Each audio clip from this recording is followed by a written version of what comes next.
Hello, this is UKRLIFE with Lyudmila Nemira, and we continue our broadcasting from Kiev. And we are very happy that our guest today is Tom Cooper. He is a very famous Austrian military analyst. Tom, hello, and thank you so much to be with us today. Hello, everybody. Thank you very much, Lyudmila, for inviting me for this interview. Thank you. Tom, let's start from the Kursk operation. In your absolutely brilliant analysis of this operation, you compare this operation to hunting wild boar. You even use some Germany word, and I cannot just pronounce it, sorry. It's the Austrian. The Germans would call this Saujagd or wilde Saujagd. We call it in Austria Wildschweinjagd. Wildschweinjagd, yes. Yeah. Sorry for interrupting. So, boar hunting, why? It is very interesting to compare. Because the way I understand this operation is foremost aimed to destroy as much of Russian armed forces as possible. Which, now, excuse me for going back to that, I'm already since March 2022 preaching about Ukraine or Ukrainian armed forces needing the capability to destroy the Russian armed forces big style, destroy the entire companies, regiments, battalions, brigades, even divisions of the Russian armed forces. Of course, one cannot deploy non-conventional means for this, which would be nuclear weapons or chemical weapons. One has to do this with conventional weapons, which means with help of high explosives or bullets or whatever. And this is what we are seeing being done right now. It means the operation or the Ukrainian armed forces are driven into Russia. They have this huge advantage of mobility. They are much faster. They can move from place A to place B much faster than the Russians. They are highly mobile. They are outflanking Russian positions. They are hitting them in the rear, disappearing into the darkness or whatever. You know, they hit and run, then drive another 5 kilometers. Russians over there. One has also to understand, in front of Ukrainian troops, there are always UAVs moving. So you have these UAVs are scouting in front of them. The commanders are checking on their screens what is going on. If they find the Russians, they drive around them, hit them into the flank or into the rear. They do not check what has happened, what is the result of the attack. They do not wait. They just shoot for 10, 15 minutes, disappear, and then disappear, you know, move away and continue further into the Russian rear. And this is ideal for Ukrainian armed forces. Why? We have seen this already in March, April, May, even in June 2022. Because as long as Ukrainians are free to maneuver around the Russian flanks, they can demolish the Russian armed forces. We have seen this back then. The entire first Guards Tanks army was destroyed in Sumy and Chernihiv area when it tried to drive over Sumy to Kiev. What happened to it? It was ambushed all the time, hit into the flanks. Its supply convoys were ambushed by the Ukrainian armed forces and so on. The Ukrainian commanders have no problem, you know, if they have no mental problem. If the Russians pass by, you know, and drive down the road, and they are 50 kilometers behind them. This is no problem for Ukrainian commanders because they know our base is here, this is here. Now we are driving into the flank, into the deep flank of the Russian armed forces. But Russians have a massive problem with this. Why? Because they are not trained to think for themselves. The indoctrination of their officers is such that they have to wait for orders from above. And particularly these orders have to be heavily scripted, which means they get a booklet, literally, you do, in case of A, you do this, in case of B, you do this, in case of C, you do that. And then, next page, case A. If the enemy does, you know, hits your flank, you have to reposition your, I mean, this is, you know, process which is taking hours and which they always have to confirm with their commanders in the rear, which means, let's say, Ukrainian unit hits a Russian unit into the flank. Okay, of course, the officer in question reacts by turning his unit to that side, but as next, he's doing nothing. Why? He's first calling his superiors are calling their superiors, And so this can go all the way, from the front line somewhere in Kursk, in Lgovo area, to the headquarters of OSK West or OSK South, then to the Gen staff in Moscow, and then to Ministry of Defense. And then they all are waiting for decision from the top what to do as next. By the time this decision is taken, the Ukrainians are already 5 kilometers away, or 10 kilometers away, or somewhere else. And this is their problem. And this is why the Russians are currently suffering extremely heavy losses, not only to Ukrainians, but also to chaos in their own system of command. For example, because he has caught Gerasimov several times lying in the last few days. Putin has really, you can see it on his TV appearances. He's sitting there having a TV conference with Gerasimov, just like you and me are now talking, and you see him, the corners of his mouth are like this, Yes. Because he knows that Gerasimov is lying to him. So what did he do? His reaction was to reach back on his system upon which he depends for all the time since in power, and not only since he's in power, but he grew up with this system, which is FSB. So he has now ordered the FSB to assume control of this anti-terrorist operation against Ukrainian invasion of Russia. And why? Because for them, one side he's feeling safe in this under these circumstances. When he's working with FSB, he knows the system. He knows how he can depend on his subordinates to more or less report to him truly, to inform him what is really going on the battlefield. That is why. And on the other side, he can continue in his cold and calculated fashion, which means he has absolutely no connection to the suffering of Russian troops, to the flight of reportedly 190,000 Russian civilians from the combat zone, and so on. He does not care about all of this, and he needs not to care. So FSB is now assuming the command, and FSB is supposed to fight the Ukrainian armed forces. I mean, this is a ridiculous situation, because just like SBU can't fight the Russian invasion of Ukraine, excuse me for expression, we see this time and again. So also the FSB cannot fight the Ukrainian invasion of Russia. It is an intelligence source, and if you like, intelligence and security service, no source, sorry. It is not a military service. Of course, FSB has its own, let's call them security, Spetsnaz kind of formations, but they are very small. FSB primarily, if there is an armed service controlled by FSB, it's the border guards, Russian border guards, but they have no heavy armament. And we see them also, dozens of border guards captured, dozens of FSB captured by Ukrainian armed forces, 45 FSB or something like this. I counted in just one video 2 or 3 days ago.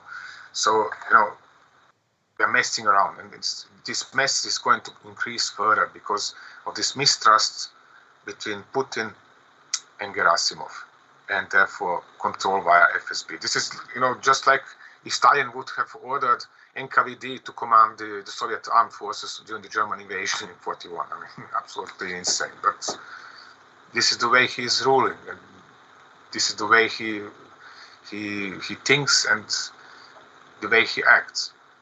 Now, of course, all the officers of the Russian armed forces must be afraid of repercussions if they do a mistake or something else. So everybody, is all the time watching behind his back if he's going to get stabbed or shot or whatever else, or fall down the steps and then down out of the window at the end of the steps, in such things. So from that point of view, the Ukrainian operation is ideal because it's creating a chaos in this perceived order or rule of law and order in system Putin. Perfect. You don't need to think about what kind of diplomatic, what kind of political, what kind of military, or whatever other repercussions or results this might have. The operations, I said, this is why I'm calling it this way, is a Wildschweinjagd because it's aimed to destroy the Russian armed forces. Okay, early now, the first few days, it was just minor units or miscellany of units, like 488 Motor Rifle Regiment, Border Guards, Akhmat, and whatever was around.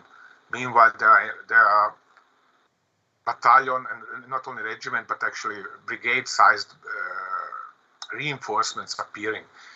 But what happens once the Russian armed forces appear in the Kursk area?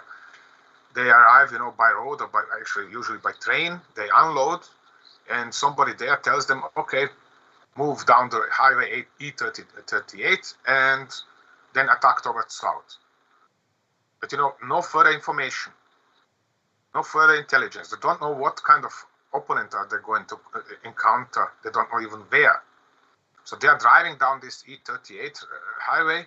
They get hit by HIMARS or other means of long-range weaponry in Ukrainian arsenals. Meanwhile, they don't know even why have they got hit or how, because they do not know that they've been tracked by Ukrainian UAVs all the time from a distance. So, okay, if they survive this part of the trip, they turn south and then, or they travel south and then turn west, and then try to attack. What happens as next? There is such a chaos in the Russian chain of command that as next they are regularly getting hit by their own air force. Means the VKS, the Russian Airspace Force, is regularly bombing or rocketing own troops 15 to 20 kilometers behind the line of contact, which means they are still in the process of traveling from Kursk to the combat zone, and they get hit by their own air force. Yesterday, there was not just one, but two convoys hit, one artillery battery, and there was a motor rifle battalion moving by trucks towards the Belovaya, or what is the name of the area, and they got hit by Russian helicopters and smashed, really cut to pieces, severe losses in personnel, destroyed heavy equipment, destroyed trucks, and so on and so on. So this is the kind of chaos, which means that in turn, because of the chaos at the top, because of the chaos between the commanders, there is a chaos in the heads of their pilots and chaos in the heads of commanders on the ground, not to talk about the troops. And then mind what kind of troops are these. The first units they have sent to reinforce Kursk, they're all reserve units of different fronts in Ukraine. For example, 155th Naval Infantry Brigade, 810th Naval Infantry Brigade. But this is, just the title. The unit actually, meanwhile, consists largely of a mix of mobilized reserve troops, which are 38, 40, 45 years old, and sailors from Russian Navy warships. Which means they are so short on personnel. Meanwhile, they are, they put their ship into the port, anchor it, and that's it. The ship stands there. The crew is taken to the shore, and you go now serving as infantry in Ukraine.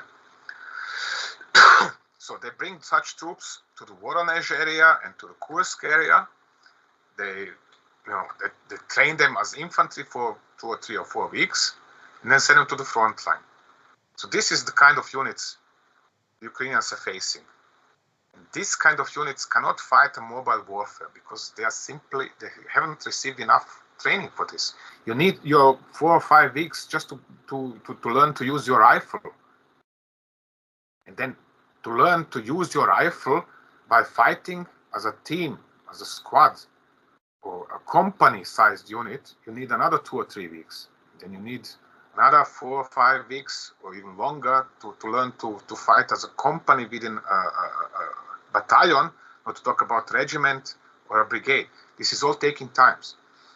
As next, except for infantry weapons, the weaponry they're running out of stocks of heavy weapons, which means that the tanks they're giving to such troops, they're from 1950s and 1960s, T-55, T-62, and so on. They do not have T-72 tanks. These are sent only to their best units, which are losing them, 10 by day.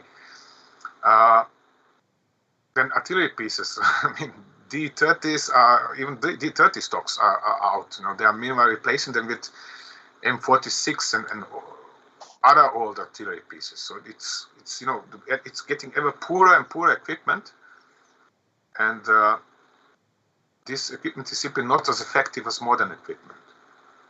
And the ammunition they are using is North Korean, Iranian, especially North Korean ammunition has very poor quality control. It's regularly blowing up inside the guns of the artillery pieces and so on. So this is adding to confusion, to shocks, to I'm sometimes lacking words for what kind of chaos is there in Russia meanwhile. Of course, they are Russians, and Ukrainians have invaded holy land of Russia, and all this Rodina, and they are fighting for Rodina. They are highly motivated because of this, even though they are very tired. All of these troops. This is also another characteristic. Many of these troops sent as first reinforcements to Kharkiv are tired, dead tired, because they have already spent the last 3, 6, 9, 12, or 15 months fighting in Ukraine and fighting this terrible, awful, casualty-rich, grinding battles for advance against well-fortified Ukrainian positions.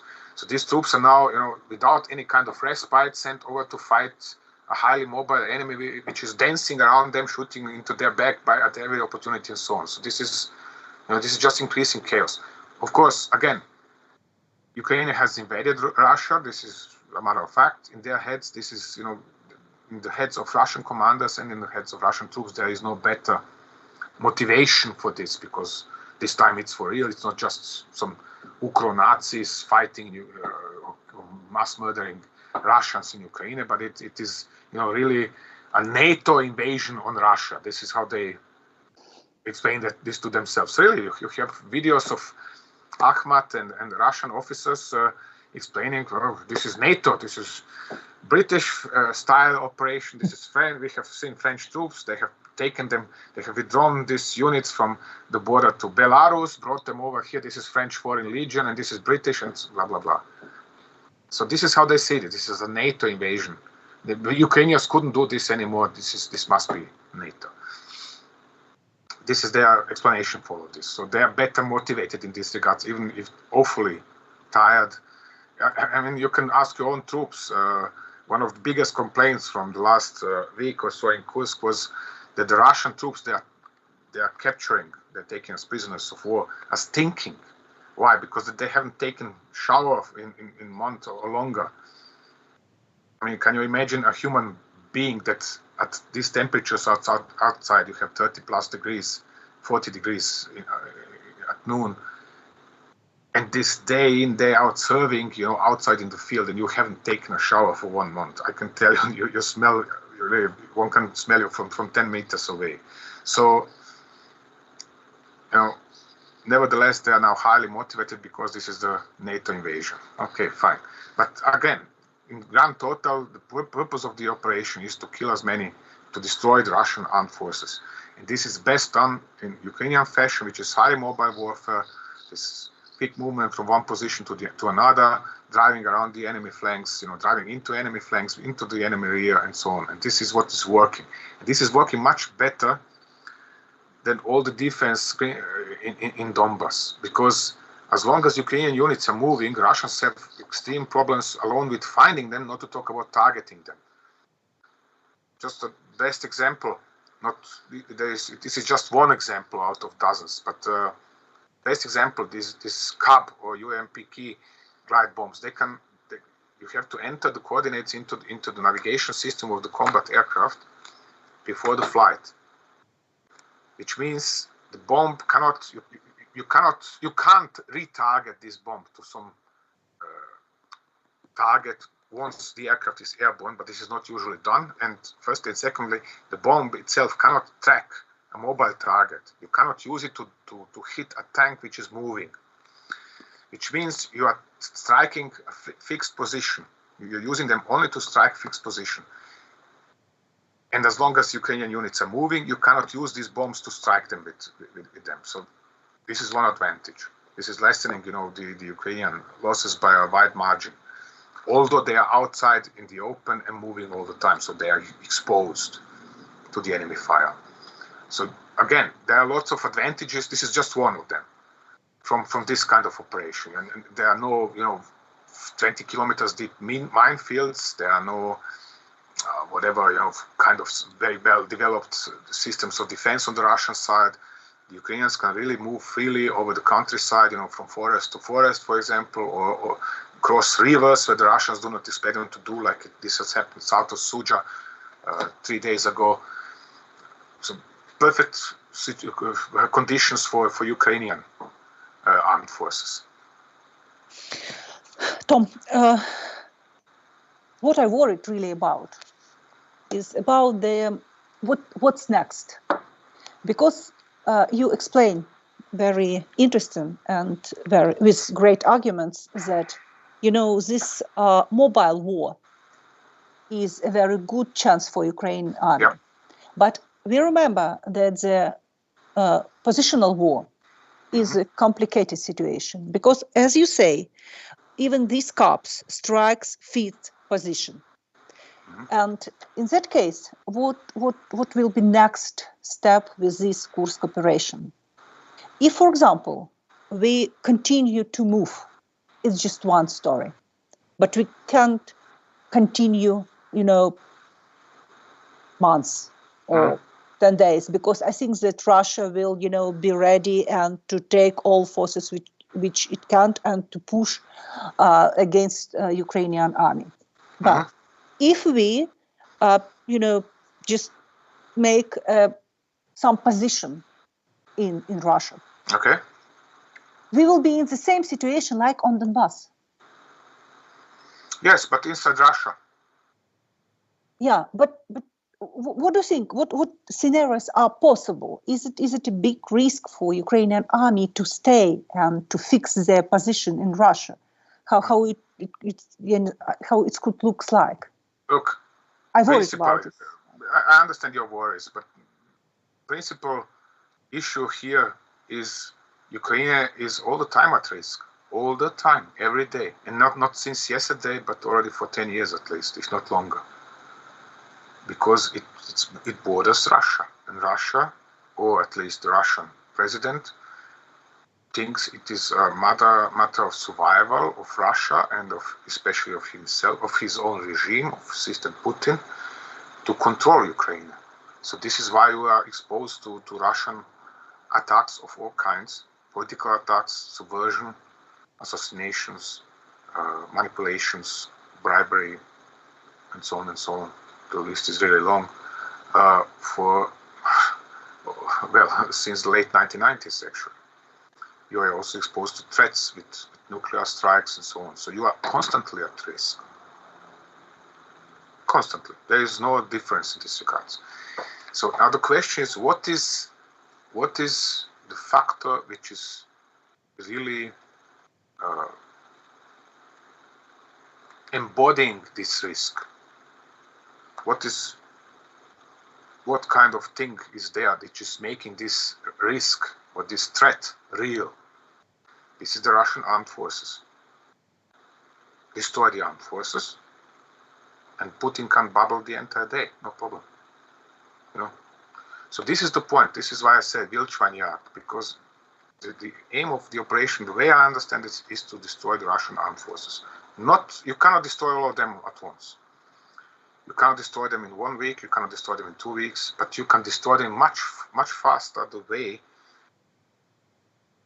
the Ukrainian armed forces are doing this right now, through a mobile operation into Russia, then through sitting in Ukraine, in Donbass, and waiting for Russians to come in and to attack.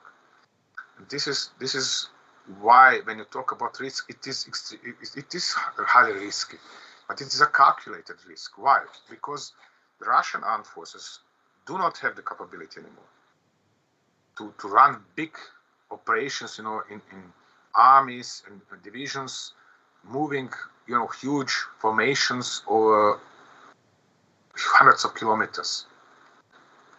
We have all you foremost in Ukraine, but also all the NATO generals and then everybody else. We have to adjust the way we are thinking. We need to stop measuring the Russian armed forces in Western or Ukrainian methods. We have to understand that there is no this. We are used to think about the Russian armed forces as this huge Soviet mechanized juggernaut which can drive 500 kilometers over Germany into France or to Belgium or Netherlands or whatever. It can't. We have seen this in March 22. They can't do this. The army fell apart just while trying to do this, but there was relatively little Ukrainian resistance. When you check what was happening to the first Guards Tanks army, but trying to drive around Sumy and then to Brovary, I mean, this is silly. The same with 41st Combined Arms Army, which was trying to drive to Chernihiv. It fell apart before reaching the city. Nobody knew who were commanders. Half of vehicles was broken. There was no fuel, no food, nothing. In the middle of February, so the troops were freezing.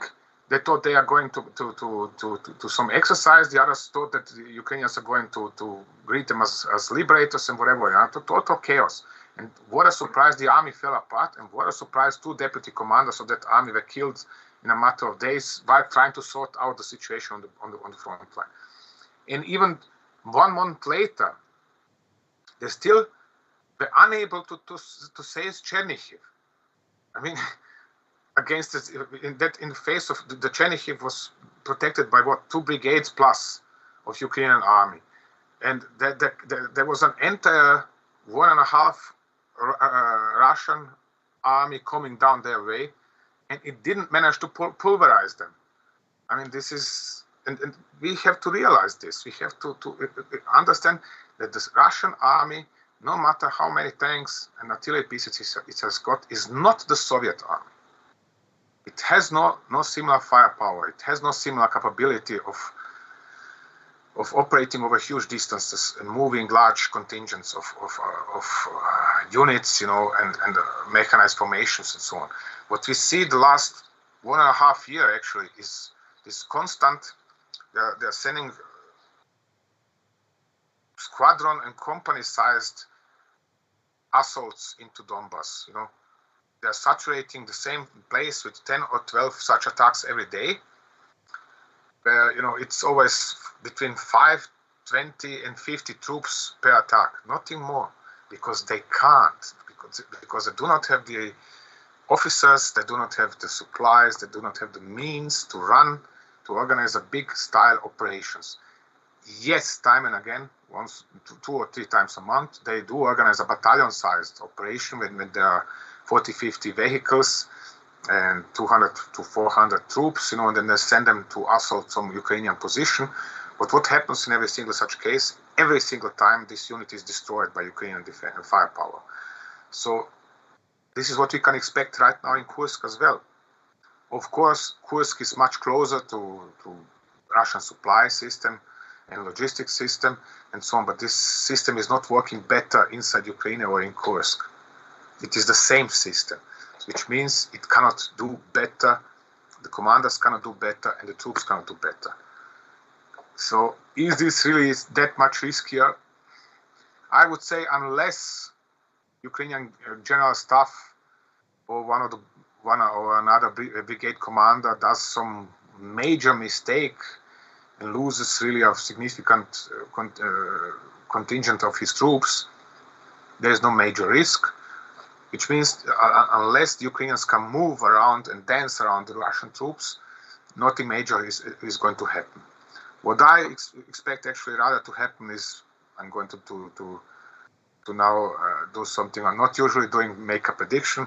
Sooner or later, Gerasimov is going to line up his units somewhere north of the E38 highway, for example, or from Kursk down in southern direction. He's going to line up, he's going to pull together enough reserves to literally line up his units and create this new defense front line. And until it's so far, nothing is going to change. and even then, there's going to be a major problem. What to do with this front line? In order to protect this front line, in order to prevent Ukrainians from penetrating and driving even deeper into Russia, he will have to create huge minefields, just like in southern Zaporozhye and other parts of Ukraine, which means 10 or 15 kilometers deep minefields. And then that's it. If he wants to counterattack Ukrainians, he will have to cross this. He will have to send his troops to cross these minefields first. Another problem.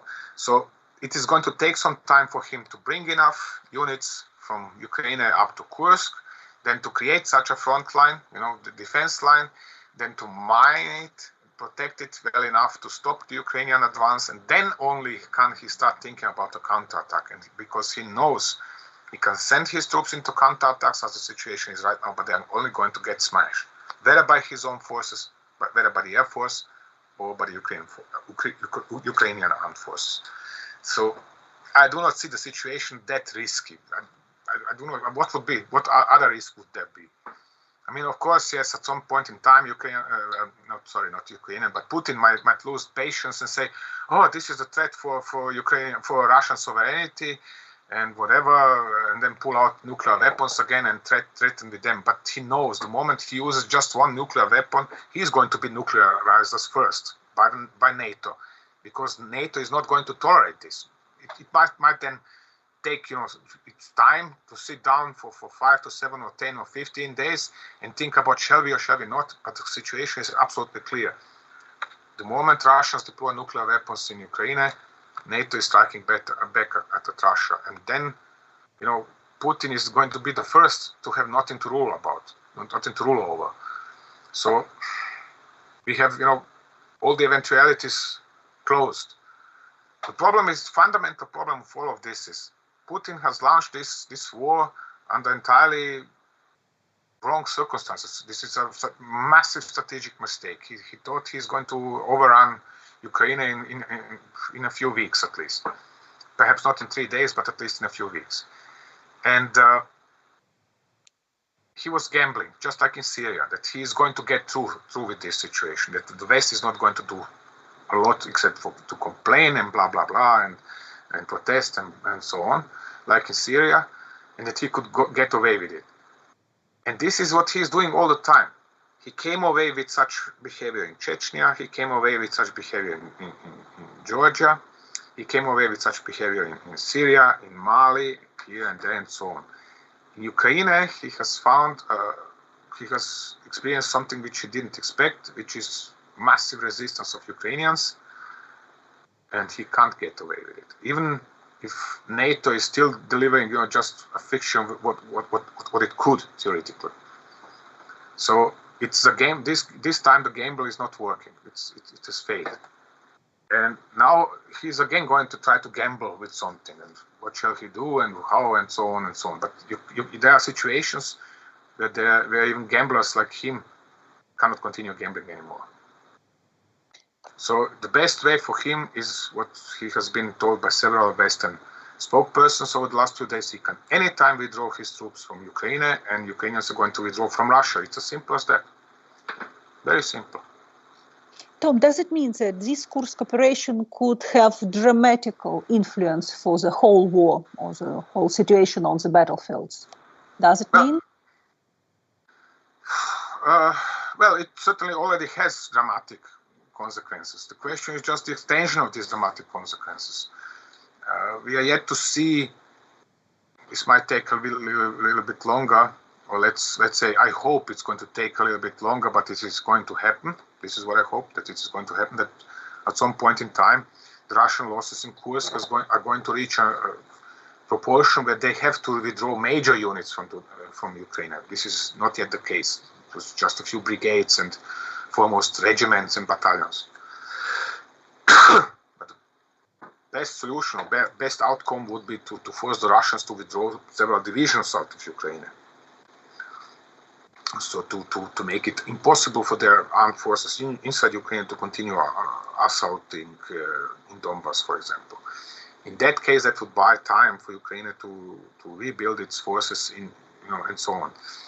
But on the political there is not. I do not expect a lot to happen because Putin has such a good control over the Russians. Meanwhile, he has them really totally under control. The entire state, the entire economy, the armed forces. I mean, when you have a major intelligence and security service like FSB controlling everything and everybody, you're in perfect position as a dictator because you really control everybody, including the organized crime. So I do not expect politically a lot to change. What would be necessary for this would be an even bigger defeat of the Russians, or at least for the Russians to suffer even more losses within a shorter period of time. And for this, I'm not sure that Ukraine has enough firepower right now, at least not the units currently deployed inside Kursk. Why? Because they simply have the same situation like in Donbass, which is that they don't have enough artillery ammunition for, mauling now entire brigades or divisions of the Russian armed forces. This is not yet here. But it is, it is a step in the right direction. It is showing that if one attacks the Russians where they do not expect, if one does something the Russians do not expect, they are in deep trouble. So whatever they do now as next, they will have to strongly reinforce their troop presence along the border to Ukraine, instead of sending additional reserves to Ukraine. So this is positive. Firstly. Secondly, they'll have to waste a lot of ammunition and supplies and equipment for fighting Ukrainians inside Russia instead in Ukraine. So this is also positive because it's not causing additional damage to Ukraine and so on and so on. This is the primary positive results of this operation. And what the politicians then do out of that, now or in 5 days or in 5 months or 5 years, who knows? Who knows? This is absolutely unpredictable. You have such a situation in so many wars, in so many wars that you have clear-cut military victory, but on the political scene, it's a total loss and nothing works. We have seen this especially in Syria, where we are. When was that? Back in 2020. Erdogan's armed forces have defeated Assadist armed forces and IRGC and whatever were Russians around, and still Erdogan then went to negotiate with Putin, got drunk with too much vodka and said, yeah, okay, you have your way, and we are withdrawing from Western Idlib. And what happened? The Russians won, although on the battlefield they lost. It was a clear-cut defeat. So it was such a terrible defeat that Tehran was down to threatening to fire rockets or missiles at Istanbul. So I said, military situation is ideal for the ZSU. Political is then to follow. We are going to see what happens. As regards the second part of your question, how long can the ZSU do this? This is clear. There is a clear answer to this. This can be run for, by same units for around 10, 15 days. After that, they are going to be too exhausted to continue at the same speed, moving all the time. Because you have to keep in mind, the troops are sleeping perhaps 2 or 5 hours a day, and otherwise they are moving all the time from one position to another, or scouting somewhere, or attacking, or whatever. So this, we have seen this already also in Eastern Kharkiv back in September, October 22.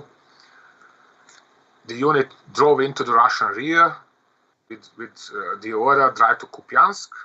They have reached Kupiansk within a week. They have managed, to cross the Oskil River for another week and so on and so on. But after that, they were simply exhausted. So from that point of view, unless the units currently fighting in Kursk are replaced, or largely replaced at least, this is going to go on for at least a week longer, and then we have to expect to slow down because Ukrainians are going to your troops are going to be exhausted. So from that point of view, we can expect another week. What happens afterwards, we are going to see. Tom, thank you so much. Thank you so much to be with us. Yeah, thank you.